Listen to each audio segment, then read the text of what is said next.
So out hiking this past weekend, I came across probably the strangest piece of wildlife I'd seen in recent memory, and that was an anthill, but not just any anthill, and not just a single anthill. There was about 20 of them, and each one was 36 to 48 inches across. It's enormous, giant ant colonies, whole warrens of the little buggers, and there was about 20 of them at the summit of this hill. I snapped some videos and a couple pictures that I'll be displaying throughout the video right now. Obviously, this is not the normally type of content that I'm expecting to produce, but I thought that this little discovery was so crazy, I wanted to make a video about it anyway. The ants themselves are about half an inch long and were sort of red and black colored. They looked a little bit like fire ants, but they were much, much bigger.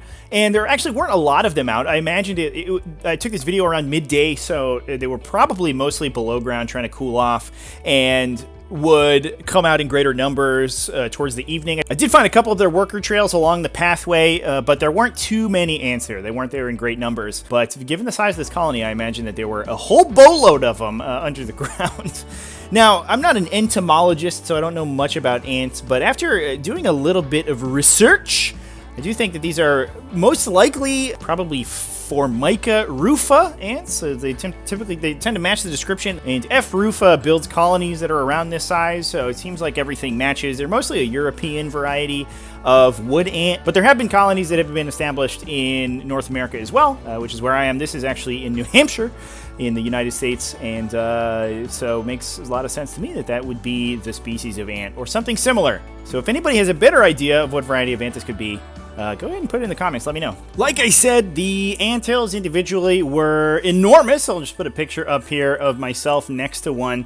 So Trevi's hand for scale. Each one is about 3 to 4 feet in diameter and probably about 2 feet off the ground, as you can see in the picture there. So these were huge, and like I said before, there was about 20 of them. So the entirety of this clearing was just totally covered in these ant warrens. What was cool about it was that this is the very summit of the hill that I had been hiking. These ants had positioned themselves right at the top. I don't know if that was a particular advantage to the position of the colony. Maybe the direct sunlight was helpful to warm up their subterranean layers, but I have no idea. In any case, the ants themselves seem friendly enough. Obviously, I didn't disturb any of their structures, and I imagine that they would be pretty unhappy with me if I had. But like I said, their paths were right along the trail, along those rocky open areas, and they seem to just go about their business without really bothering with humans whatsoever. Honestly, that's a pretty good philosophy. That's one that I try to take to heart in my day-to-day life as well. So, good on you, ants. I'm going to be posting all of the pictures and probably some of the videos from this little encounter up on my Instagram. You can follow me there at Trevi the Great.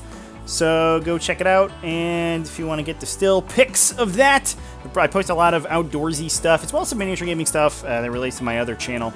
But that's going to be it for today, folks. Thanks, everybody, for watching. A bit of a silly video for this one about a funny thing I found in the woods. Probably not too much of this getting posted to this channel, but who knows? It's a wild ride. I'll do anything over here. So buckle up and strap in for whatever I want to be posted. Thanks, everyone, for watching.